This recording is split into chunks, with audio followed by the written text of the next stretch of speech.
Is that accurate? I don't know. Oh, yeah, that's totally accurate. Okay. I mean, you don't want to be the people parading around with like a mask on when the kids are around, and then when the kids go to sleep, you just go your separate ways. Okay.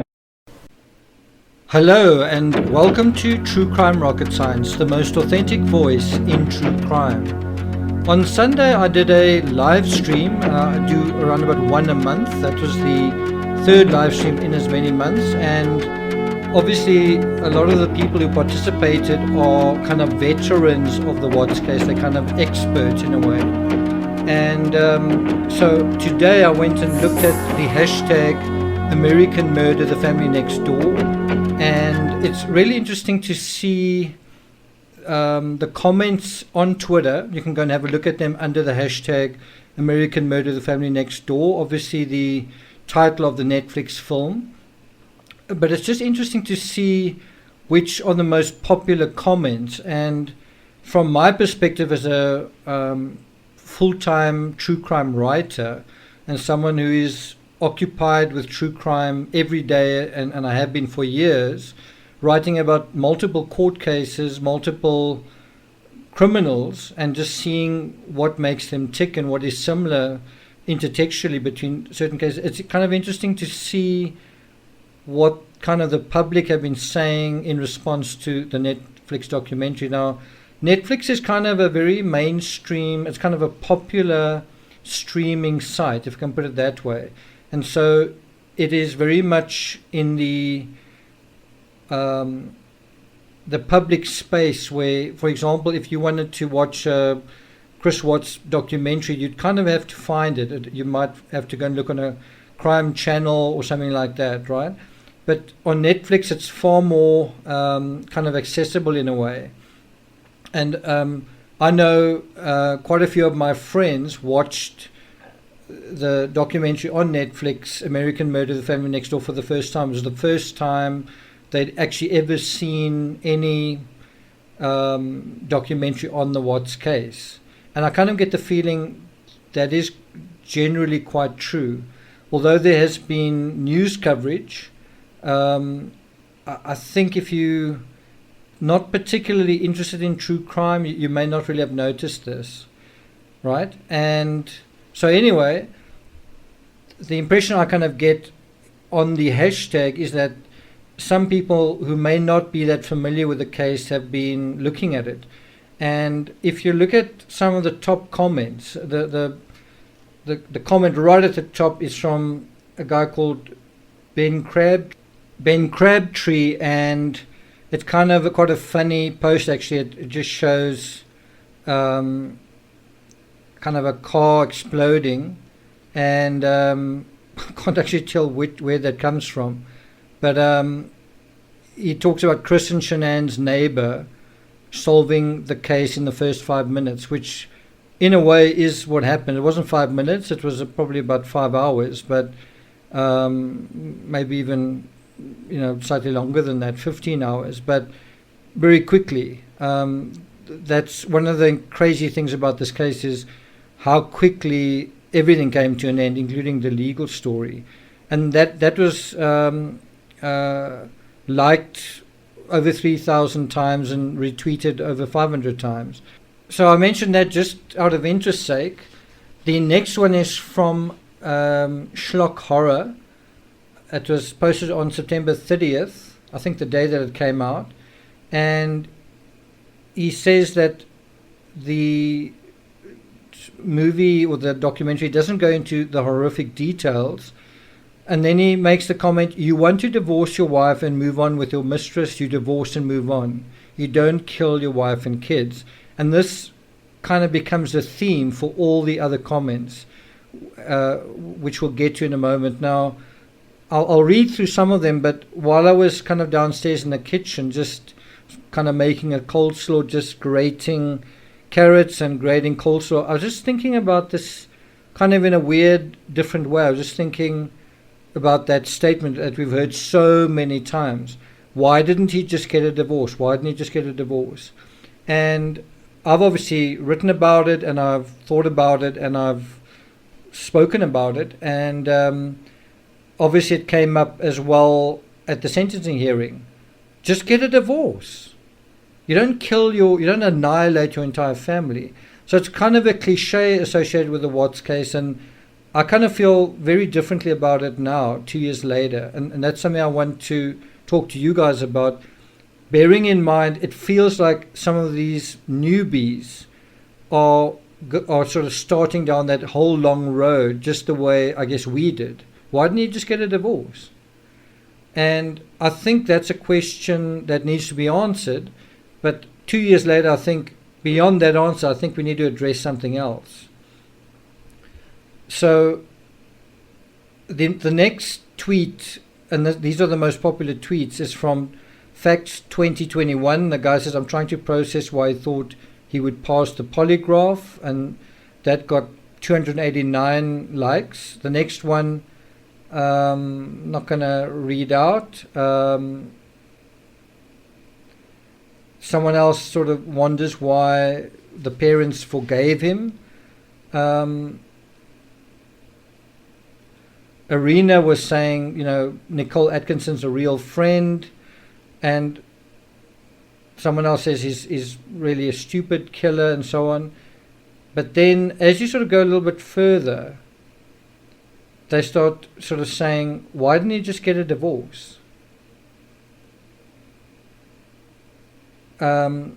Like Maria Juanita says, why hurt them? Just get a divorce, simple, in all caps. Vanessa Banashi makes quite a good point. She says, I just want to know if they included the part where Chris drugged his wife in North Carolina, hoping to cause a miscarriage. Answer, no. Someone else said, I just watched American Murder, the Family Next Door. I feel sick to my stomach. Someone else said, happy Shanann is getting her voice heard.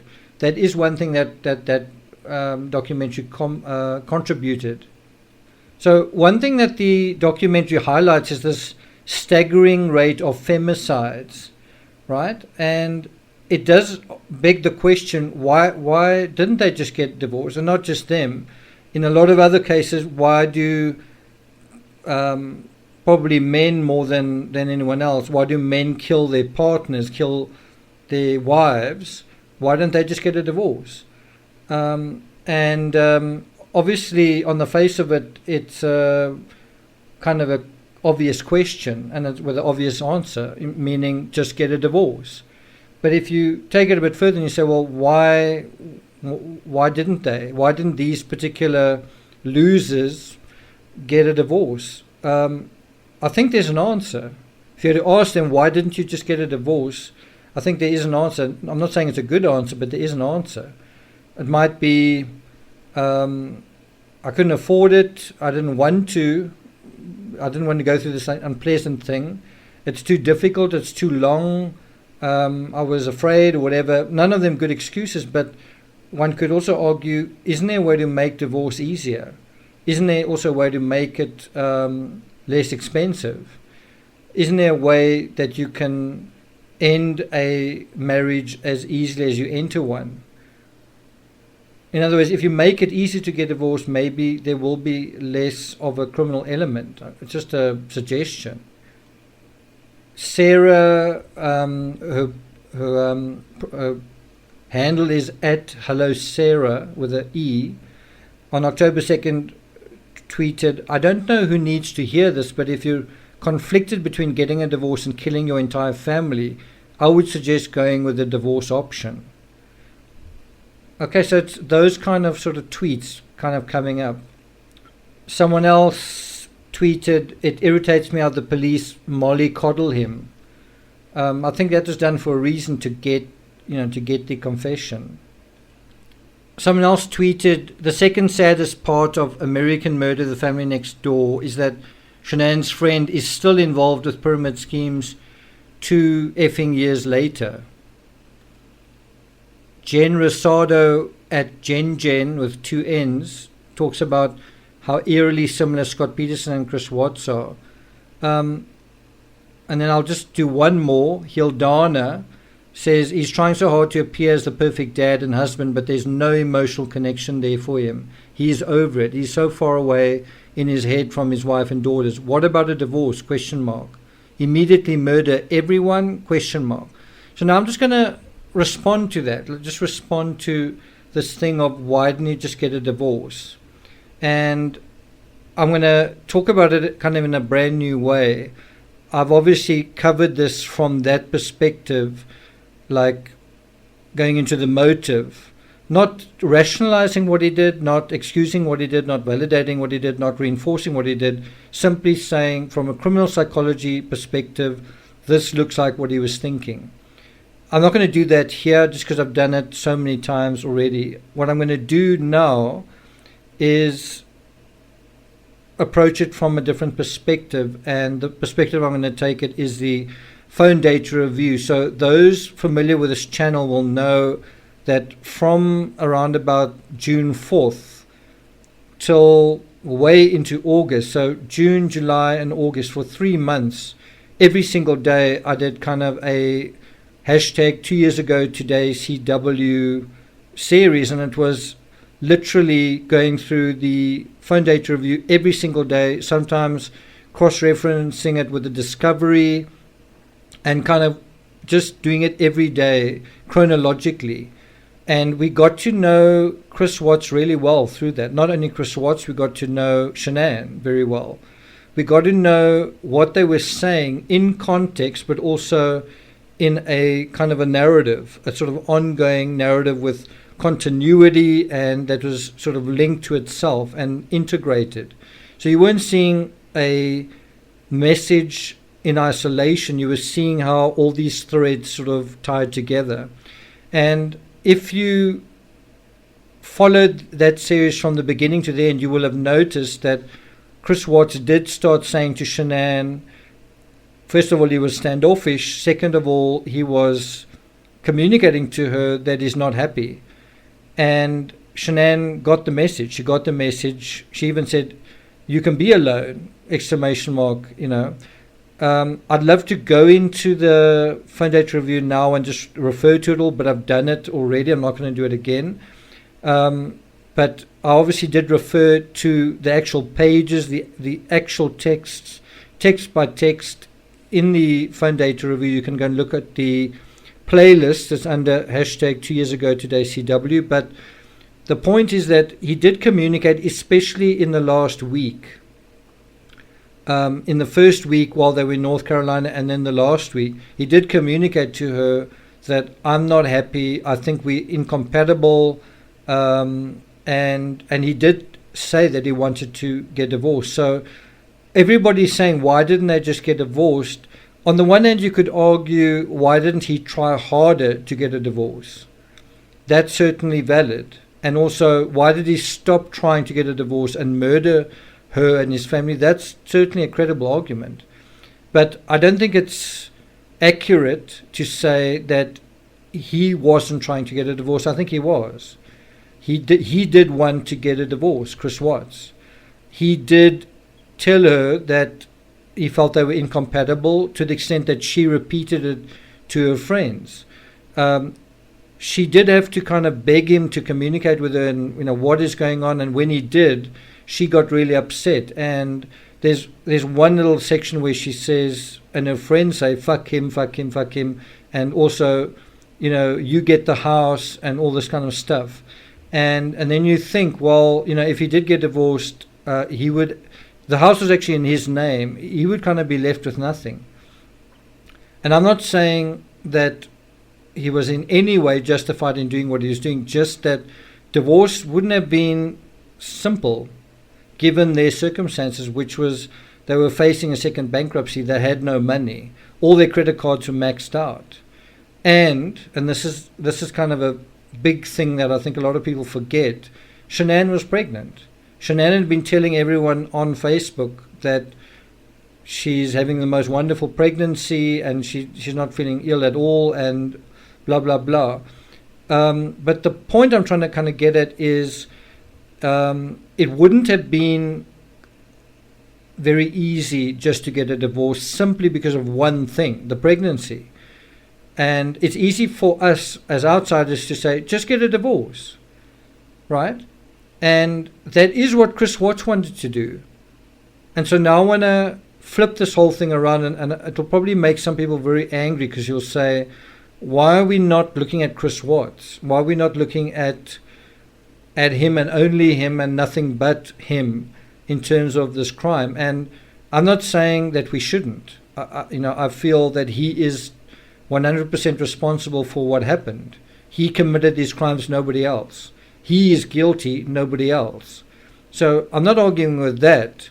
All I want you to do is kind of this thought experiment where we say, why didn't he just get a divorce? And then you turn it around and you say, why didn't she just get a divorce? Meaning, she had the information that he felt that they were incompatible. So he communicated, I think we're incompatible. He'd stopped sleeping with her. He'd stopped communicating with her. He'd stopped talking to her. He'd stopped touching her. He had told her, I'm scared to death of having this third child. He had said, in a way that Shanann kind of got the message, he'd be okay with it if I aborted this child. And even Shanann said, I'm not something like, I'm not happy having this child. I'm not enjoying kind of being pregnant in a way, something like that. Words to that effect. And so she herself wasn't very happy. And I think there's on Patreon we were talking about, did Shanann love him till the end? In other words, was she actually in love with him right till the end? And I don't know if, I know she said she was, and she said love you in her last text, and she said love always and forever in her letter. But was it like authentic, like were they really like a couple in the last days, in the last weeks, even in the last months? I don't know. Chris Watts, when he found out that Shanann was pregnant, doesn't seem terribly thrilled, and she seems a little bit subdued herself, where she says it's just a test. So all I'm saying is, if you look at it from Shanann's perspective, if only she just wanted to get a divorce. In other words, if only she'd said, yes, you're right, we are incompatible, we need to get a divorce. And she actually did speak to a divorce attorney that she bumped into a restaurant, and this was before all of this. It was in sort of April, May. And so the question comes up, if you put it into Shanann, if you put that ball, the divorce ball, into Shanann's court, and you say, why didn't she just get a divorce? I think we've got to be compassionate. I think we've got to be sensitive and say, well, what was going on with Shanann? What were her circumstances? And I think primarily the circumstance was she was pregnant. And I don't think anybody wants to get divorced when they are pregnant. It's just not a good time. And I know in my past, I know somebody who was in that situation. She had 2 children, it was actually exactly the same. She had 2 girls, and she was pregnant with a 3rd child that turned out to be a boy. And while she was pregnant, I think her husband was cheating on her, and they were going to get divorced. And I think it took a while. It took a while for them. I don't think they were ever together again, but it took quite a while to actually finalize it. And it was, I think, quite a painful process. She was prepared to get divorced, and I think he was as well, but it nevertheless took a while. And there was no violence in that case, but it was a situation where she was pregnant and he was already sort of not around, and they were kind of aware that it was sort of over, even though she was pregnant. So that is possible, but it's definitely not easy. So that's the one aspect. So the one aspect was Shanann's pregnant, and in a way she can't get out of it, because even if she wanted to, she's told everyone on social media that she's so happy about her pregnancy, and it's almost like she's got to live up to that, if that makes sense. But the other side of it is the finances. And that is a part that I think is shockingly excised from the narrative, because if you assume that Shanann was earning a decent income and Shanann was financially independent, then it's like, well, what's the problem? But I think we should actually assume that she wasn't. And she says as much in her messages. She literally says these words, "I can't afford to bring up 3 kids on my own in Colorado." Those are her words. She's not choosing to stay with Chris Watts because she loves him. Although she says that and that she tries to engage him sexually, I kind of get the feeling she wants to stay with Chris Watts because she has to, because of their financial peril. And so that is starting to address the question is, why didn't they just get a divorce? Well, because they didn't have any money. And I think Chris Watts and Shanann said that they wouldn't be able to survive separately, like if they'd gotten a divorce, because it's now also a matter of where do the kids go to school, and now you've got 2 homes instead of 1. Well, how are you going to do that? So you are going to have to sell the 1 home and then downsize twice, kind of thing. And it would have been interesting to see if that did happen, how it would play out on Thrive. Like also the car, what kind of car are you going to drive? Because interestingly, Thrive only want you to buy luxury cars. They won't sort of let you buy a kind of a budget, whatever. It's got to be a luxury car. Anyway, does that sort of address that in a kind of true crime rocket sciencey way? Meaning it takes the narrative a little bit further, just in terms of this question, why didn't they just get a divorce? And if you take what we know now and you take it into the sentencing on the 19th of November 2018, I remember being quite upset when the district attorney, Michael Rourke, spoke about the finances and said, on the 19th, he said their finances weren't in good shape, but it's kind of like the same as a lot of people have financial problems, but they don't commit triple murder. And on the face of it, it's a valid argument, but it's not really, because their finances weren't just a little bit out of whack, they were totally out of whack. In fact, when the detective set foot into the house, he said, well, he noticed immediately, wow, these people are living beyond their means. This is not the kind of house that a operator, a sort of oil worker operator could afford. He knew it. And then the evidence sort of came through that all their credit cards were maxed out. They were behind in their homeowners association fees. They were 3 months behind on their mortgage, and they were basically going badly bankrupt a second time. Now how do you do that? So obviously you have a situation here where when your finances are absolutely in a shambles, certainly one person in this equation absolutely can't get divorced because she can't afford it. And the other person, under whose name the house is, has more to lose if he does get divorced. He will lose the house. He will lose this one asset that he actually has. And it's totally a equation. It's totally a mathematical equation. I have this much money. If I get divorced, I will lose this much. And if I don't, if I take this other criminal option where I cheat out of my obligations, I will at least have that much money. Whereas otherwise I would have had half or whatever. Or I don't know. I'm not quite sure what would have happened if it had played out. Would Shanann have gotten his house, or would they have sold the house and he would have gotten half? I'm not quite sure. I mean, if the house was in his name. But he would still have had the obligations in terms of the children, paying alimony and maintenance, and then what about the credit card debt? So I think he could very quickly have gone underwater, and I think Kissinger would have dropped him like a hot potato. Like, this guy is a loser. This big happy family thing he doesn't actually have. This house he doesn't actually own either. He actually doesn't have anything.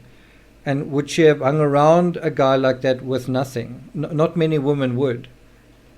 So I think the question, why didn't they just get a divorce, is a very important question, but I think it's even more important to try and answer it, because that is going to tell you why this crime happened. Not why didn't they just get a divorce, idiot. I mean, I'm not saying he's not an idiot, but why didn't he get a divorce? Well, the answer is, well, what's the answer? And I do think the simple answer is that he wanted to cheat out of the obligations that would normally flow from a divorce. He wanted to escape the accountability with that. And in the same kind of way, he escaped the exposure, the confrontation, the tediousness, the trauma, whatever you want to call it, the trouble of a trial. He also wanted to avoid that. This is a guy who avoids being in an awkward situation, says what people want to hear and tries to avoid being in an awkward situation, tries to be the nice guy, and if he'd gotten divorced he'd be very much not the nice guy. I think he was very aware that he was cheating on Shanann when she was vulnerable, when she was pregnant, and he knew that that wasn't nice. It was unforgivable, it was nasty, it was ugly, and he knew it. And the way that he saw to deal with that was to hide it away, to tell a lie, to tell lots of lies, to recast Shanann's story as some kind of fiction so that he could have his fairy tale. For those of you interested in the Amanda Knox case, I am doing a daily hashtag 13 years ago today MK on Twitter, or you can just look for the hashtag Amanda Knox. I'm just reviewing that timeline. I've also got all Amanda Knox's phone data for that period, as well as her bank records, which is also quite interesting. So if you're interested in that, go and check it out on Twitter. I've written 6 books on Amanda Knox. We are going into the period, October, that is the last month of Meredith Kirch's life, and just looking at the circumstances surrounding that. So if you're interested in that case, go and check that out. On Patreon, I'm up to chapter 11, narrating the audiobook Drilling Through the Discovery. It's also available on Kindle. It is one of the best reviewed books in the 9-part Two-Face series, so go and check that out. Thank you for listening. If you haven't subscribed, please do. Like, share, leave a comment. If you do share, use the hashtag TCRS. And I'll see you guys next time.